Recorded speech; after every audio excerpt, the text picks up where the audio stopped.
الحمد لله رب العالمين والصلاة والسلام على من كان نبيا وآدم بين الماء والطين رحمة للعالمين خاتم الأنبياء والمرسلين وعلى آله الطيبين وأصحابه الطاهرين أما بعد فأعوذ بالله من الشيطان الرجيم بسم الله الرحمن الرحيم ما كان محمد أبا أحد من رجالكم ولكن رسول الله وخاتم النبيين وكان الله بكل شيء عليما آمنت بالله صدق الله العظيم وصدق رسوله النبي الكريم الأمين الرؤوف الرحيم ونحن على ذلك من الشاهدين والشاكرين والحمد لله رب العالمين إن الله وملائكته يصلون على النبي يا أيها الذين آمنوا صلوا عليه وسلموا تسليما بآواز بلند اللهم صل على سيدنا مولانا محمد معدن الجود والکرم وآلہ وبارک وسلم الصلاة والسلام علیکہ یا سیدی یا رسول اللہ وعلى آلک وصحابک یا سیدی یا حبیب اللہ الصلاة والسلام علیکہ یا سیدی یا رحمت للعالمین وعلى آلک وصحابک یا سیدی یا خاتم النبیین یا صاحب الجمال و یا سید البشر من وجهك المنیر لقد نبر القمر لا يمكن الثناء كما كان حقه بعد از خدا بزرگ تو یہ قصہ مختصر بندہ پروردگار امت احمد نبی دوست دار چار یارم تابع اولاد علی مذہب حنفیہ دارم ملت حضرت خلیل خاک پائے غوث اعظم زیر سایہ ہر ولی اللہ تبارک و تعالی جل جلالہ وعم نوالہ وعاظم شانہ واتم برہانہ کی حمد و ثنا اور حضور شافع یوم النشور دستگیر جہاں غم گسار زمان سید سرورہ حمیب کساں امام المرسلین خاتم النبیین احمد مجتبیٰ جناب حضرت محمد مصطفیٰ صلی اللہ علیہ وآلہ وسلم کی بارگاہ عالیہ میں اپنی عقیدتوں محبتوں ارادتوں کا خراج پیش کرنے کے بعد میرے نہایتی واجب الاحترام معزز سامعین ذوالوقار پچھلے جمعۃ المبارک پر قرآن و احادیث کی روشنی میں یہ چیز ثابت کی گئی کہ حضور نبی کریم رؤوف الرحیم نور مجسم شفیع معظم صلی اللہ تعالی علیہ وآلہ وسلم اللہ تعالیٰ کے آخری نبی ہیں اور حضور علیہ السلام کے بعد کوئی نیا نبی نہیں آئے گا حضور علیہ السلام کے زمانہ میں بھی اور قیامت تک حضور اکرم صلی اللہ علیہ وسلم کے بعد کوئی نیا نبی نہیں آئے گا ناممکن ہے کیونکہ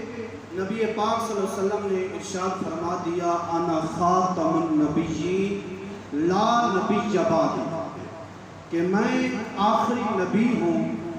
اور میرے بعد کوئی نبی نہیں آئے گا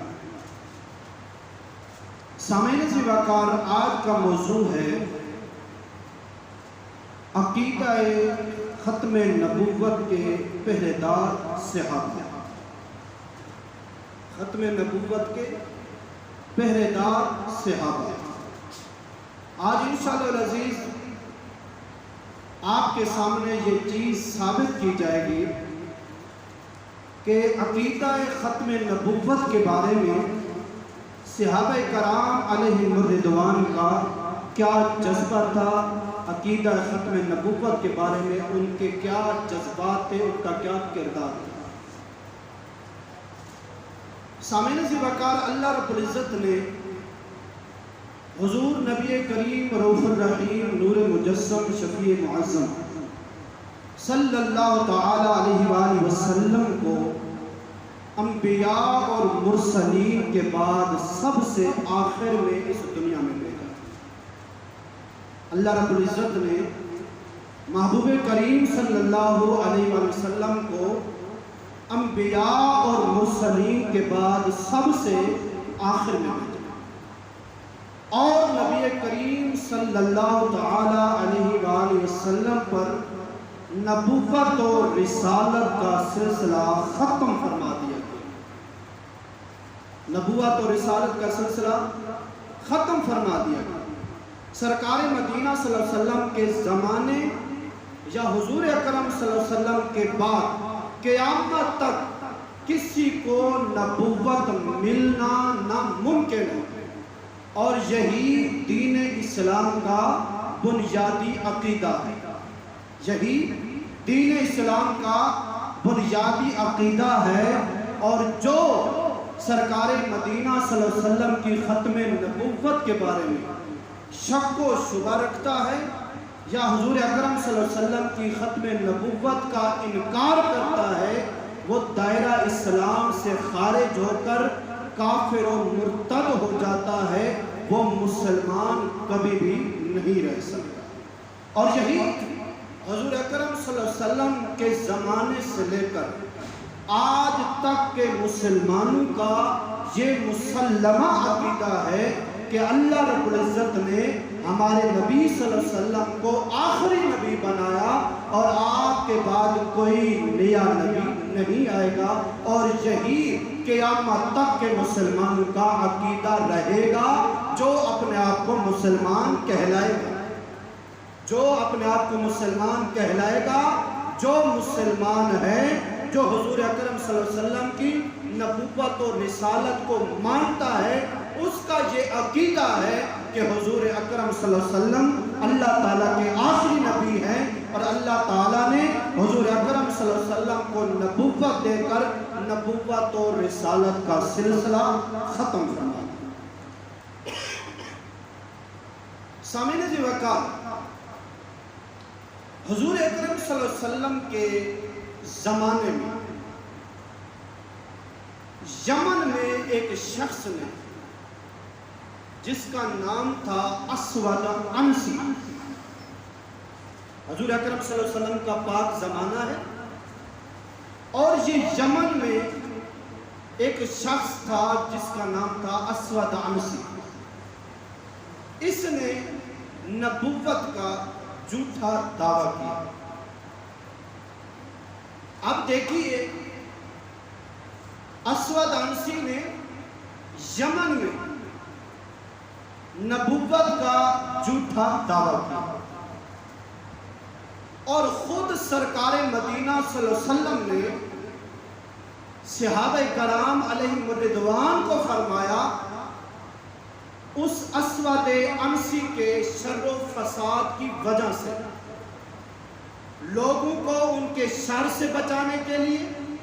لوگوں کو اس کے فساد سے بچانے کے لیے سرکار نے صحابہ کرام علیہم الرضوان کو حکم دیا کہ جا کے اسود عنسی کو نیست و نابود کر، اس کو قتل کر، اس کا نام و نشان بھی نہیں رہنا چاہیے۔ خود سرکار نے فرمایا، صحابہ کرام علیہم الرضوان کو حکم دیا اسود عنسی کو ختم کر دیا جائے۔ اب اسود عنسی نے نبوت کا جھوٹا دعویٰ کیا۔ حضرت فیروز دہلوی رضی اللہ تعالیٰ عنہ، یہ حضور اکرم صلی اللہ علیہ وسلم کے صحابی ہیں، اور اسود عنسی کے اہل بیت میں سے، یعنی کہ ان کے گھر والوں سے، ان کے رشتہ دار ہیں۔ حضرت فیروز دہلوی نے اسود عنسی کے محل میں گھس کر اسود عنسی کو قتل کر دیا، اسود عنسی کو قتل کر دیا۔ ادھر نبی کریم صلی اللہ علیہ وسلم مرض وصال میں آپ کی طبیعت ناساز ہے، آپ کا وصال کے وقت سے تھوڑا سا پہلے آپ مرض وصال میں ہیں، یعنی کہ آپ آخری لمحات گزار رہے ہیں۔ سرکار مدینہ صلی اللہ علیہ وسلم نے مدینہ منورہ میں یہ اپنے غلاموں کو خوشخبری دی اور غیب کی خبر دیتے ہوئے ارشاد فرمایا کہ اے میرے صحابہ، اے میرے غلاموں، آج اسود عنسی کو مار دیا گیا۔ سرکار مرض وصال میں ہیں اور مدینہ منورہ میں ہے، اسود عنسی یمن میں ہے، اس نے نبوت کا جھوٹا دعویٰ کیا، حضرت فیروز دہلوی نے اس کو قتل کر دیا۔ سرکار مدینہ منورہ سے مشاہدہ فرما رہے ہیں۔ آپ نے فرمایا میرے غلاموں، آج اسود عنسی کو قتل کر دیا گیا۔ سرکار مدینہ صلی اللہ علیہ وسلم نے ارشاد فرمایا آج اسود عنسی کو اس کے آل بیت میں سے ایک مبارک مرد حضرت فیروز نے قتل کیا ہے، حضرت فیروز نے قتل کیا ہے۔ اور پھر فرمایا فاز فیروز، یعنی فیروز کامیاب ہو گئے۔ سرکار نے فرمایا کہ اسود عنسی کو فیروز دہلوی نے قتل کر دیا ہے اور آج فیروز دہلوی کامیاب ہو گیا۔ تو سرکار مدینہ صلی اللہ علیہ وسلم نے خود نبوت کے جھوٹے دعوے دار اسود عنسی کو قتل کرنے کا خود آپ نے حکم ارشاد فرمایا۔ تو اس سے پتہ چلتا ہے کہ نبی پاک صلی اللہ علیہ وسلم اللہ تعالیٰ کے آخری نبی ہیں اور آپ کے بعد کوئی نیا نبی نہیں ہے۔ اب دوسرا یہ بھی حضور اکرم صلی اللہ علیہ وسلم کے زمانے کا واقعہ، مسیلمہ کذاب، اس نے نبوت کا جھوٹا دعویٰ کیا۔ پہلے خلیفہ مسلمانوں کے پہلے خلیفہ حضرت امیر المومنین سیدنا ابو بکر صدیق رضی اللہ تعالی عنہ نے مسیلمہ کذاب کے خلاف اور ان کے ماننے والوں کے خلاف 24,000 کا لشکر بھیجا۔ امیر المومنین حضرت ابو بکر صدیق نے مسیلمہ کذاب کے خلاف اس سے جنگ کرنے کے لیے، کیونکہ اس نے نبوت پر حملہ کیا، ختم نبوت پر اس نے حملہ کیا تھا، حضرت ابو بکر صدیق نے 24,000 کا لشکر جس کے کمانڈر تھے جرنیل صحابہ حضرت خالد بن ولید، عظیم سپہ سالار حضرت خالد بن ولید رضی اللہ تعالیٰ عنہ کی کمانڈ میں آپ نے 24,000 کا لشکر بھیجا۔ غور سے سنیے گا، ہم نے اس کو معمولی مسئلہ سمجھ لیا، یہ معمولی مسئلہ ہے۔ میں نے آپ کو پہلے بتایا بہت پرفتن دور ہے، آج ہر طرف سے حملے ہو رہے ہیں، آج ہمیں ضرورت ہے اپنے عقائد کو بچانے کے، آج ہمیں ضرورت ہے اپنے بچوں کو، اپنے بچوں کے دل پر عقیدہ ختم نبوت راسخ کرنے کا آج ہمیں موقع مل گیا۔ ہمیں یہ موقع گنوانا نہیں چاہیے، کہیں ایسا نہ ہو کہ ہم تو اس دنیا سے چلے جائیں اور ہماری اولاد ان کے شکنجے میں آ جائے۔ تو اس لیے یہ باتیں غور سے سنیں۔ حضرت ابو بکر صدیق نے 24,000 کا لشکر بھیجا، ادھر مسیلمہ کذاب کا لشکر تھا 40,000۔ یہ 24,000 کا لشکر 40,000 کے لشکر کے مقابلے کے لیے حضرت امیر المومنین ابو بکر صدیق نے بھیجا۔ سامعین ابو بکر، اب جب جنگ ہوئی، اسی جنگ میں جس کو جنگ یمامہ کہا جاتا ہے، تاریخ میں اس کو جنگ یمامہ کہا جاتا ہے، میرے بھائیوں اس جنگ میں 1200 صحابہ کرام علیہم رضوان نے جام شہادت نوش فرمایا۔ 1200 صحابہ کرام نے اور جن میں 700 حفاظ اور قاری قرآن صحابہ موجود تھے جنہوں نے جامع شہادت نوش فرمایا۔ میری بات غور سے سنیے گا، 1200 صحابہ نے جامع شہادت نوش فرمایا اور اللہ رب العزت نے مسلمان کو فتح نصیب فرمائی، اور مسلمہ کذاب سمیت ان کے 20,000 آدمی ہلاک ہو گئے، اور صحابہ کرام علیہ رضوان میں سے 24,000 میں سے 1200 صحابہ کرام جن میں 700 حفاظ اور قاری قرآن صحابہ موجود تھے جنہوں نے جامع شہادت نوش فرمایا۔ حضرت علامہ مفکر اسلام حضرت سید تراب الحق قادری رحمۃ اللہ علیہ کراچی کے بہت بڑے عالم دین تھے، 2 سال ہوئے ان کے وصال کو، بہت بڑے عالم دین تھے اور سید تھے، اور آپ بڑے بہادر بڑے جرنیل تھے۔ آپ فرماتے ہیں کہ نبی رحمت صلی اللہ علیہ وسلم کا مدنی دور 10 سال میں غزوات اور سرایا ملا کر 74 جنگیں ہوئی، غزوات اور سرایا ملا کر 74 جنگیں ہوئی، اور ان میں صرف 259 صحابہ شہید ہو گئے۔ 74 جنگوں میں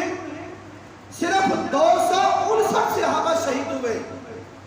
اور یہ جو مسلمہ کذاب کے خلاف جنگ تھی اس میں 1200 صحابہ صرف ایک جنگ میں شہید ہو گئے، ختم نبوت کا دفاع کرنے کے لیے،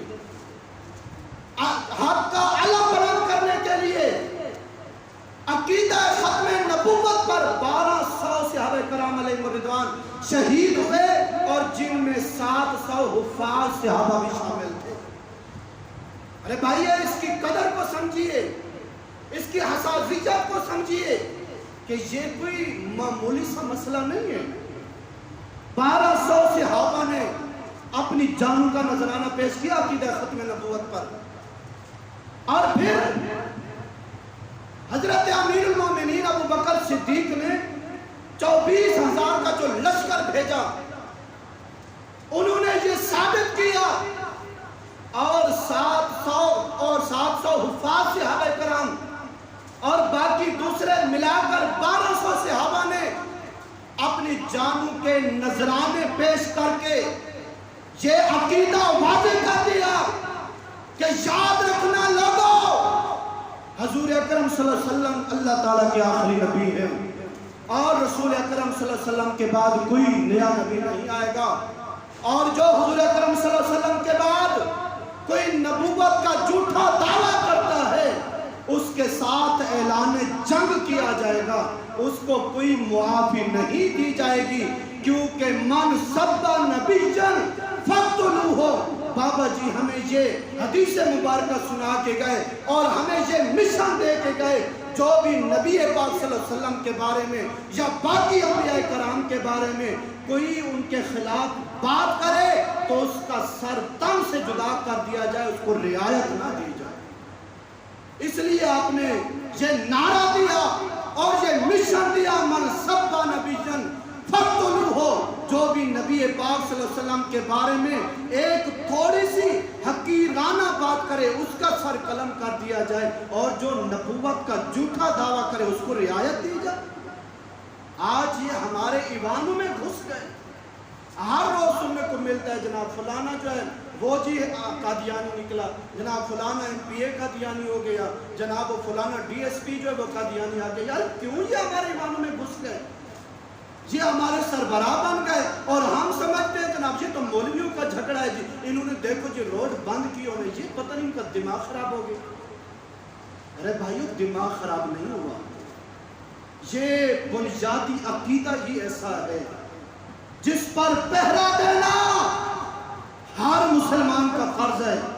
اور ہم نے ڈیوٹی لگا دی مولویوں کی، اور پھر ہم ان پر تنقید کرنے بیٹھ گئے، اور دیکھیں جی یہ ختم نبوت کی باتیں کرتے ہیں، روڈ بند کیے ہوئے ہیں۔ حالانکہ ہمیں تو ان کے ساتھ ملنا چاہیے تھا، ہمیں تو ان کا ساتھ دینا چاہیے تھا، لیکن ہم نے کہا نہیں جی یہ تو غلط ہے، یہ ختم نبوت جو پیرا دے رہے یہ غلط ہے۔ وہ ٹھیک تھے جو حکمران اتنے دن جو ہے لوگوں کو بلاک بھی کرتے رہے، املاک کو بھی نقصان پہنچائے، ان کا تو کوئی نام ہی نہیں لیتا۔ بس ہر بندہ جو ہے جی دیکھیں جی یہی مسلمانوں کی کمزوری ہے کہ آج حق کہنے والے، ختم نبوت کا پہرے دینے والے علماء آج جیلوں میں موجود ہیں۔ یہ ہمارے مسلمانوں کی کمزوری ہے۔ سامعین جی وقار، حضور اکرم صلی اللہ علیہ وسلم اللہ تعالیٰ کے آخری نبی ہیں اور یہی مسلمانوں کا عقیدہ ہے۔ حضور اکرم صلی اللہ علیہ وسلم کے زمانے سے لے کر قیامت تک کے مسلمانوں کا یہی عقیدہ ہے کہ حضور اکرم صلی اللہ علیہ وسلم اللہ تعالیٰ کے آخری نبی ہیں اور حضور اکرم صلی اللہ علیہ وسلم کے بعد کوئی نیا نبی نہیں آیا۔ حضرت عمر بن خطاب مسلمانوں کے دوسرے خلیفہ، امیر المومنین سیدنا عمر بن خطاب رضی اللہ تعالیٰ عنہ حضور اکرم صلی اللہ علیہ وسلم کے وصال ظہری کے بعد روتے ہوئے عرض کرتے ہیں، یا رسول اللہ صلی اللہ علیہ وسلم میرے ماں باپ آپ پر قربان ہو جائیں۔ یا رسول اللہ صلی اللہ علیہ وسلم میرے ماں باپ آپ پر قربان ہو جائیں۔ اللہ رب العزت کی بارگاہ میں آپ کا مرتبہ اس قدر بلند ہے کہ اللہ تعالیٰ نے آپ کو تمام انبیاء اور مرسلین کے بعد بھیجا اور آپ کا ذکر جو ہے ان تمام انبیاء سے پہلے فرمایا۔ اللہ رب العزت کی بارگاہ میں یا رسول اللہ آپ کا مرتبہ اتنا بلند ہے کہ اللہ رب العزت نے آپ کو تمام انبیاء اور مرسلین کے بعد سب سے آخر میں بھیجا اور آپ کا ذکر تمام انبیاء سے پہلے فرمایا۔ تو یہ حضرت عمر بن خطاب ان کا بھی یہی عقیدہ تھا کہ اللہ تعالیٰ نے حضور اکرم صلی اللہ علیہ وسلم کو آخری نبی بنایا ہے اور حضور اکرم صلی اللہ علیہ وسلم پر نبوت کا سلسلہ ختم ہو گیا، اب حضور اکرم صلی اللہ علیہ وسلم کے بعد کوئی نیا نبی نہیں آئے گا۔ حضرت عبداللہ ابن مسعود رضی اللہ تعالیٰ عنہ آپ نے کوفہ میں کچھ لوگ پکڑے، آپ نے کوفہ میں کچھ لوگ پکڑے حضرت عبداللہ ابن مسعود نے، اور آپ نے خط بھیجا حضرت عثمان غنی مسلمانوں کے تیسرے خلیفہ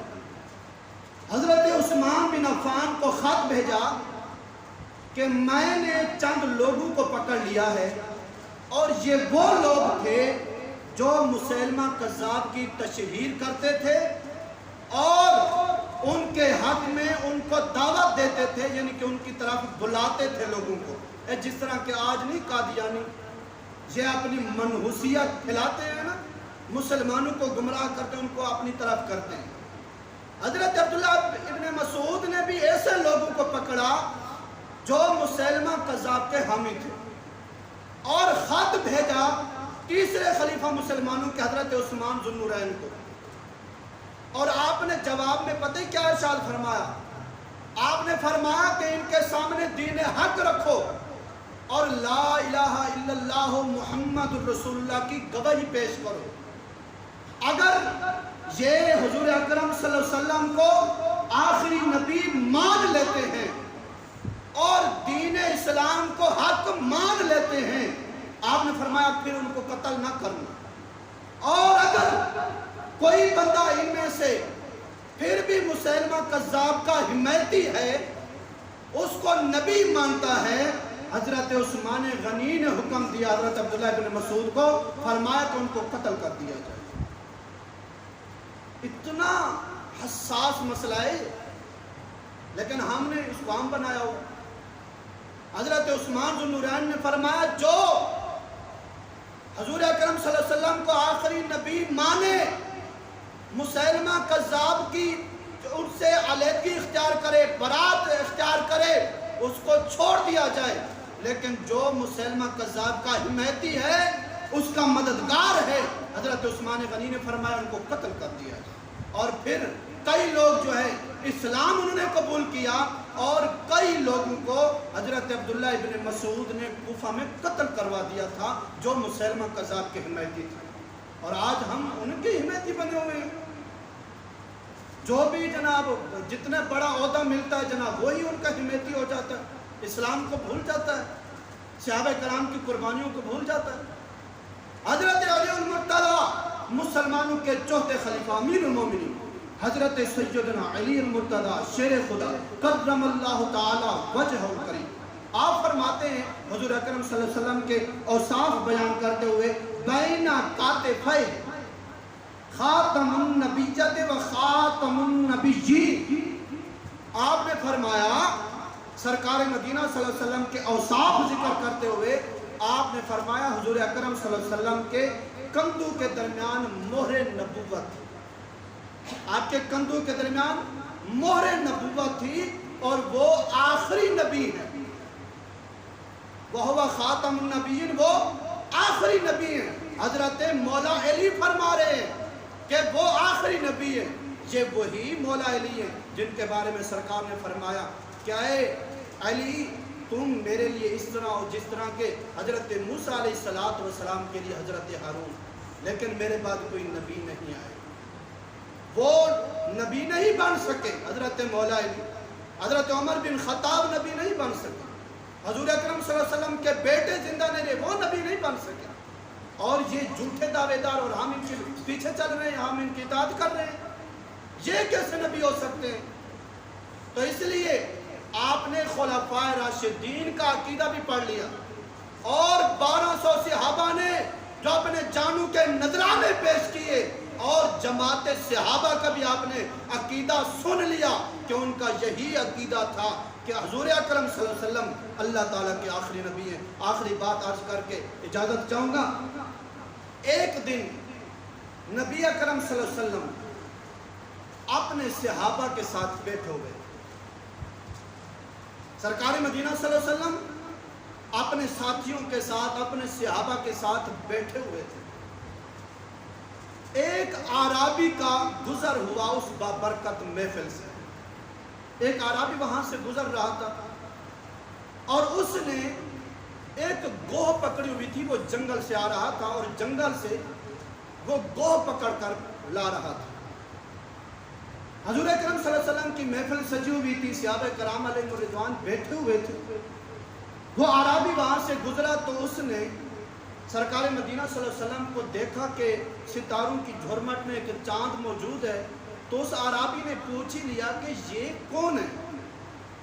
تو صحابہ کرام علیہ رضوان نے فرمایا کہ یہ اللہ کے نبی ہیں۔ میری بات غور سے سنیے، اب دیکھیے گوہ کا عقیدہ، ہم انسان بھٹک جاتے، جانوروں کا عقیدہ دیکھیے۔ گوہ اس نے پکڑی ہوئی تھی، اس نے کہا کہ یہ کون ہے؟ صحابہ نے عرض کی، فرمایا کہ یہ اللہ کے نبی ہے۔ تو اس نے عرض کی کہ حضور اس وقت تک میں آپ پر ایمان نہیں لاؤں گا جتنے تک یہ گوہ آپ کی نبوت کی گواہی نہ دے دے۔ اور اس نے یہ کہہ کر گوہ کو حضور اکرم صلی اللہ علیہ وسلم کے سامنے ڈال دی۔ سرکار مدینہ صلی اللہ علیہ وسلم اب اعرابی سے نہیں، اس گوہ سے مخاطب ہے۔ آپ نے فرمایا اے گوہ، اور اس نے اللہ رب العزت نے اس کو قوت گویائی عطا فرمائی، اور اس نے اتنا زور سے لبیک کہا کہ تمام حاضرین نے سن لیا۔ سرکار مدینہ صلی اللہ علیہ وسلم نے فرمایا اے گوہ، تو اس نے آواز دی لبیک یا رسول اللہ صلی اللہ علیہ وسلم، میں حاضر ہوں۔ حضور اکرم صلی اللہ علیہ وسلم نے فرمایا کہ اے گوہ یہ بتا میں کون ہوں؟ تو اس گوہ نے بلند آواز سے کہا جس کو تمام حاضرین نے سنا، وہ عرض کرتی ہیں کہ آپ رب العالمین کے رسول ہیں اور خاتم النبی